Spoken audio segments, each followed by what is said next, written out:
Myself doctor Manoj Kumar Sharma, राजकीय महाविद्यालय खेतरी, सहायक आचार्य EFM। आज हम बीकॉम पार्ट फर्स्ट के अंतर्गत पेपर द्वितीय में विनिमय साध्य विलेख और चेक के बारे में चर्चा करेंगे। विनिमय साध्य विलेख दो शब्दों से मिलकर बना हुआ है, विनिमय साध्य और विलेख। विनिमय साध्यता का अर्थ सपुर्दगी द्वारा स्थानांतरण है तथा विलेख का अर्थ कानूनी दस्तावेज से है। इस प्रकार विनिमय साध्य विलेख एक ऐसा विलेख है जिसका सपुर्दगी द्वारा हस्तांतरण होता है तथा हस्तांतरित को उसका स्वामित्व प्राप्त हो जाता है। नेक्स्ट, भारतीय विनिमय साध्य विलेख अधिनियम 1881 की धारा 13(1) के अनुसार एक विनिमय साध्य विलेख से तात्पर्य या इसका अर्थ या तो आदेश पर या वाहक को देय प्रतिज्ञा पत्र, विनिमय बिल या चेक से है। इसके अनुसार बॉन्ड, कूपन आदि को विनिमय साध्य विलेख में नहीं माना गया है। न्यायमूर्ति केसी विलिस के अनुसार विनिमय साध्य विलेख ऐसा विपत्र है जिससे निहित संपत्ति किसी व्यक्ति द्वारा सद्भाव से और मूल्य के बदले अर्जित की गई है, चाहे वह किसी ऐसे व्यक्ति से लिया गया है जिसके स्वामित्व में कोई दोष हो। थॉमस ने अपनी पुस्तक बैंकिंग सिद्धांत में इन विलेखों की परिभाषा इस प्रकार दी है। विनिमय साध्य विलेखों का तात्पर्य उन विलेखों से है जिनका विधि या विधि द्वारा मान्यता प्राप्त प्रथाओं द्वारा सपुर्दगी या सपुर्दगी पिष्टांकन द्वारा इस प्रकार से हस्तांतरण हो जाता है कि धारक अपने नाम से इन विलेखों का दावा प्रस्तुत कर सकता है। मूल्य एवं सद्विश्वास पूर्वक प्राप्त करने पर वह इन विलेखों में निहित संपत्ति का स्वामी बन जाता है, चाहे हस्तांतरण का उस पर अधिकार दूषित ही क्यों न हो।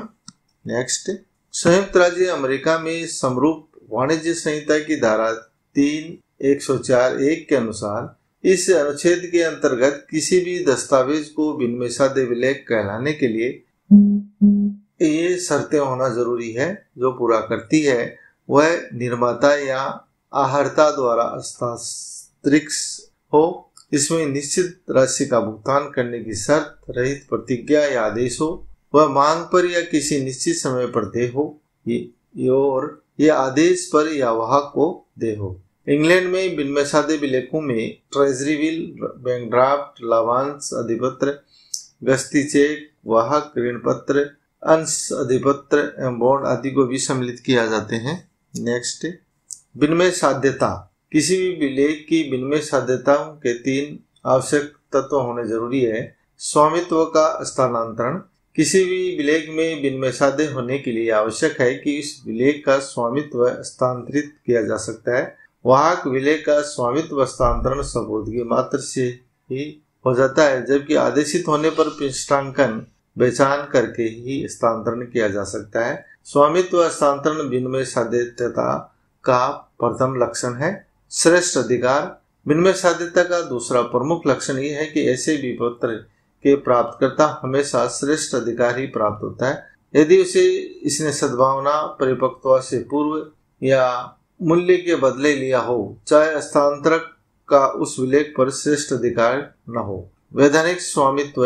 विनिमय साध्य विलेख का प्राप्तकर्ता उसका वैधानिक अधिकारी माना जाता है। वैधानिक अधिकारी होने के नाते वो अपने नाम से लेख पत्र आदि के संबंधी वाद प्रस्तुत भी कर सकता है। नेक्स्ट, विनिमय साध्यता हस्तांतरणीयता। विनिमय साध्यता में हस्तांतरणीयता का गुण शामिल है, पर किसी भी लेख पत्र के हस्तांतरणीयता का होने का अर्थ ये कदापि नहीं लेना चाहिए कि ये विनिमय साध्य भी है। हस्तांतरणीयता में विनिमय साध्यता शामिल नहीं है।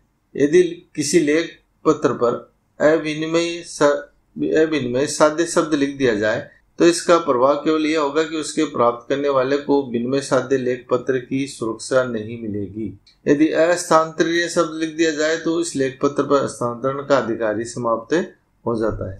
नेक्स्ट, विनिमय साध्य विलेख की विशेषताएं। पहली विशेषताएं है स्वामित्व परिवर्तन। यदि विलेख वाहक है तो सपुर्दगी मात्र से ही स्वामित्व का परिवर्तन हो जाता है और विलेख आदेश पर दे है तो पिष्टांकन एवं सपुर्दगी के द्वारा भी स्वामित्व परिवर्तन होता है। विनिमय साध्य विलेख की सबसे प्रमुख विशेषता यही है। वैधानिक स्वामित्व, विलेख का प्राप्तकर्ता उसका वैधानिक अधिकारी बन जाता है तथा वह न्यायालय में अपने नाम से दावा प्रस्तुत कर सकता है। धारक के अधिकार संबंधी वाद उठने पर उसे यह प्रमाणित करना पड़ता है कि यह संदर्भगत विलेख का यथाविधि धारक है।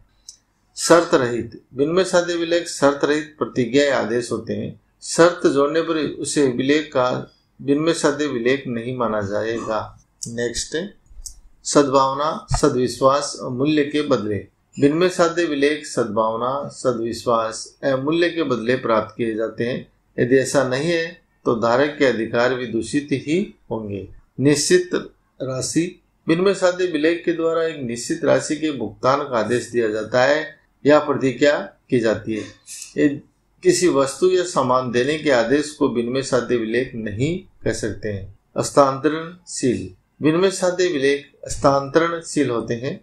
लेखक या वचनदाता के हस्ताक्षर, विनिमय साध्य विलेख तभी विधिमान्य होगा जबकि लेखक या वचनदाता के उस पर हस्ताक्षर हो। नेक्स्ट, यथाविधि धारक, विलेख के यथाविधि धारक को ऋणी पर अपने नाम से वाद प्रस्तुत करने का अधिकार होता है। भुगतान का समय, विनिमय साध्य विलेख या तो आदेशित के सामने प्रस्तुत करने पर या उसमें उल्लेखित अवधि के पश्चात देय होता है। यदि प्रतिज्ञा पत्र या विनिमय पत्र में भुगतान का समय निर्धारित नहीं किया जाता है तो वह मांग पर देय होता है। प्रसंविदा का संबंध सिद्धांत, यह सिद्धांत विनिमय साध्य विलेख पर लागू नहीं होता क्योंकि विलेख का अप्रत्यक्ष स्वामी ही भी उस पर अपना अधिकार रखता है और उसके द्वारा देय होता है। विनिमय साध्य विलेख के पक्षकार प्रमुख रूप से इस प्रकार है। लेखक, विलेख के लिखने वाले को लेखक या आहर्ता कहते हैं। बिल तथा चेक के निर्माता को आहर्ता तथा प्रतिज्ञा पत्र के निर्माता को लेखक कहते हैं। आहर्ती, विनिमय साध्य विलेख अधिनियम की धारा 7 के अनुसार विलेख में लिखी राशि को जिस व्यक्ति को भुगतान करने का निर्देश दिया जाता है उसे आहर्ती कहते हैं। चेक के संबंध में बैंक ही आहर्ती होता है। स्वीकारकर्ता, इस अधिनियम की धारा 7 के अनुसार जब बिल पर आहर्ती उस पर हस्ताक्षर करके स्वीकृत शब्द लिखकर धारक को इसकी सूचना दे देता है तो वह स्वीकर्ता कहलाता है। प्रतिज्ञा पत्र और चेक में स्वीकृति की आवश्यकता नहीं होती। नेक्स्ट, पृष्ठांकन करता, विलेख को किसी अन्य व्यक्ति के नाम से पृष्ठांकित करने वाला व्यक्ति पृष्ठांकन करता कहलाता है। पृष्ठांकित, जिसके नाम विलेख को पृष्ठांकित किया जाता है उसे पृष्ठांकित कहते हैं। धारक, विनिमय साध्य विलेख अधिनियम की धारा के अनुसार विलेख का धारक वह व्यक्ति होता है जिससे उस विलेख को अपने अधिकार में रखने और उस पर देय राशि का वसूल करने का वैध अधिकार प्राप्त होता है। आदाता, धारा 7 के अनुसार आदाता विलेख में उल्लेखित वह व्यक्ति है जिसको या उसके निर्देश पर विलेख में लिखित धनराशि प्राप्त करने या करवाने का अधिकार हो। यथाविधि धारक वह व्यक्ति होता है जो किसी विलेख को सद्विश्वास से देय तिथि से पूर्व तथा मूल्य के बदले प्राप्त करता है। यथाविधि धारक का स्वामित्व हमेशा ही श्रेष्ठ होता है भले ही उसके पृष्ठांकनकर्ता का दायित्व दूषित ही क्यों न रहा हो। नेक्स्ट, वाहक और आदेश विलेख, किसी विलेख को वाहक को देय या किसी विशिष्ट व्यक्ति को या उसके आदेश पर देय बनाया जा सकता है। विलेख वाहक को दिया तब होता है जब उसे इस प्रकार चुकाए जाने का स्पष्ट उल्लेख होता है या उस पर इस प्रकार लिखा जाए, राम को या उसके वाहक को भुगतान करो। यह उस समय भी वाहक को देय होता है जब उस विलेख पर किया गया एक मात्र या अंतिम पृष्ठांकन कोरा पृष्ठांकन है। विलेख आदेश पर देय तब होता है जब वह किसी निर्दिष्ट व्यक्ति के आदेश पर देय हो, जब वह किसी निर्दिष्ट व्यक्ति को या उसके आदेश पर देय हो। नेक्स्ट, वाहक विलेखों का महत्व है। वाहक विलेखों की अभिव्यक्ति किसी ऐसे विलेख से है चाहे वह प्रतिज्ञा पत्र, विनिमय हुए चेक को हो जिसे इस प्रकार देय होने के लिए कहा गया या जिस पर अंतिम पृष्ठांकन कोरा ब्लैंक है। विनिमय साध्य विलेख अधिनियम की धारा 13(2) की व्याख्या द्वारा धारा 46 के दिन जब किसी विलेख को वाहक को देय बनाया जाता है तो इसकी केवल सपुर्दगी से इसे अंतरित किया जा सकता है। भारतीय विनिमय साध्य विलेख अधिनियम की धारा 6 के अनुसार भी चेक एक ऐसा विनिमय पत्र है जो किसी बैंक विशेष पर लिखा जाता है और जिसका भुगतान स्पष्ट रूप से मांग किए जाने के अतिरिक्त अन्य किसी प्रकार नहीं हो सकता। डॉक्टर हट के अनुसार चेक लेखक द्वारा हस्ताक्षरित बैंक के नाम शर्त रहित एक ऐसा लिखित आदेश होता है जिसमें लेखक निर्दिष्ट व्यक्ति को उसके द्वारा आदेशित व्यक्ति को या वाहक को मांग करने पर निर्दिष्ट राशि का भुगतान कर दे। इसमें उक्त राशि के भुगतान के अतिरिक्त अन्य किसी कार्य के करने का आदेश नहीं होता। नेक्स्ट, विनिमय साध्य विलेख के चेक होने के लिए निम्नलिखित विशेषता होना आवश्यक भी है। लिखित लेख पत्र होना चाहिए। चेक का लिखित होना बहुत आवश्यक है। चेक पेंसिल से या स्याही से लिखा हुआ या टाइप किया हुआ अथवा छपा हुआ भी हो सकता है। सामान्यतः बैंक स्याही से लिखे हुए चेकों का ही भुगतान करते हैं क्योंकि पेंसिल से लिखे हुए चेकों में जालसाजी की संभावना अधिक होती है। आजकल कंप्यूटरकृत चेक भी मान्य होते हैं। शर्त रहित आदेश चेक आदेशात्मक रूप से लिखा जाता है। इसमें ग्राहक बैंक को आदेश देता है। ग्राहक अपने इस आदेश में कोई शर्त नहीं जोड़ सकता। यदि वह ऐसा करता है तो चेक को बैंक भुगतान करने के लिए बाध्य नहीं है। नेक्स्ट, बैंक को ही आदेश। यह आदेश किसी बैंक विशेष के नाम से ही होता है। बैंक के नाम के साथ साथ उसका पता भी लिखा हुआ होना चाहिए जिससे कि चेक को भुगतान के लिए प्रस्तुत करने में कठिनाई नहीं हो। निश्चित राशि। चेक किसी निश्चित राशि के भुगतान के लिए दिया गया आदेश पत्र है। किसी अन्य वस्तु के भुगतान के लिए दिए गए आदेश को चेक नहीं कहा जा सकता। प्रापक या आदाता निश्चित हो। चेक का भुगतान किसको किया जाए यह निश्चित होना चाहिए। चेक का भुगतान उस व्यक्ति का जिसमें उसमें नाम लिखा हो या उसके द्वारा आदेशित किसी व्यक्ति को या वाहक को किया जा सकता है। वह इस बात पर निर्भर करेगा कि चेक आदेशित है या वाहक। चेक का प्रापक कोई व्यक्ति ही हो यह आवश्यक नहीं है। ये इसमें किसी संस्था, संगठन, क्लब, समिति को भी चेक दिया जाता है तो प्रापक कोई व्यक्ति न होकर वह संस्था या उसका प्रमुख प्रापक हो सकता है, जैसे पे टू प्रिंसिपल, गवर्नमेंट कॉलेज और या पे टू जे क्लब जयपुर। कभी कभी चेक का लेखक जब स्वयं भुगतान लेना चाहता है तो ऐसी स्थिति में पे टू सेल्फ लिखता है। ऐसी दशा में चेक का लेखक ही आदाता या प्रापक बन जाता है। यदि चेक पर पे टू राम लिखा गया तो उसका भुगतान राम को, इसके अलावा आदेशित व्यक्ति को मिल सकता है।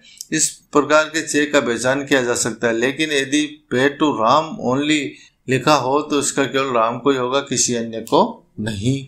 नेक्स्ट, मांगने पर दे भुगतान। चेक हमेशा मांगने पर ही दे होता है। इसमें भुगतान की कोई तिथि निश्चित नहीं होती। चेक का भुगतान लेने के लिए इसे बैंक के समक्ष प्रस्तुत करना पड़ता है। बैंक चेक पर ऑन डिमांड शब्द लिखने की आवश्यकता नहीं होती। चेक पर हस्ताक्षर। चेक पर खातेदार के स्वयं के और उसके द्वारा अधिकृत किसी व्यक्ति के हस्ताक्षर लेखक के रूप में होने से आवश्यक है। चेक के लेखक के हस्ताक्षर बैंक को दी गई उसके नमूना हस्ताक्षर के समान होने चाहिए। चेक पर हस्ताक्षर करने का अधिकार तभी होता है जब खाते में पर्याप्त जमा शेष है, बैंक ने उसे अधिविकर्ष की सुविधा और ड्राफ्ट की सुविधा भी दे रखी हो। सपुर्दगी आवश्यक। चेक का लिखना पृष्ठांकन करना तभी पूर्ण होता है जब उसकी सपुर्दगी कर दी जाती है। नेक्स्ट, चेक फार्म का उपयोग। जब कोई ग्राहक बैंक में खाता खोलता है तो उसके मांगने पर बैंक चेकबुक की सुविधा उपलब्ध करवाता है। इसके लिए खाते में निर्धारित न्यूनतम राशि जमा करनी पड़ती है। ये राशि अलग अलग बैंकों में अलग अलग है। एक चेकबुक में प्राय 10 या 20 चेक होते हैं। व्यावसायिक संस्थाओं में 50 या 100 चेक फार्म बुक वाली चेकबुक दी जाती है। भारत में सामान्यतः बैंक द्वारा निर्मित चेकबुक का ही उपयोग किया जाता है। इंग्लैंड में सादे कागज पर लिखा हुआ चेक भी मान्य होता है।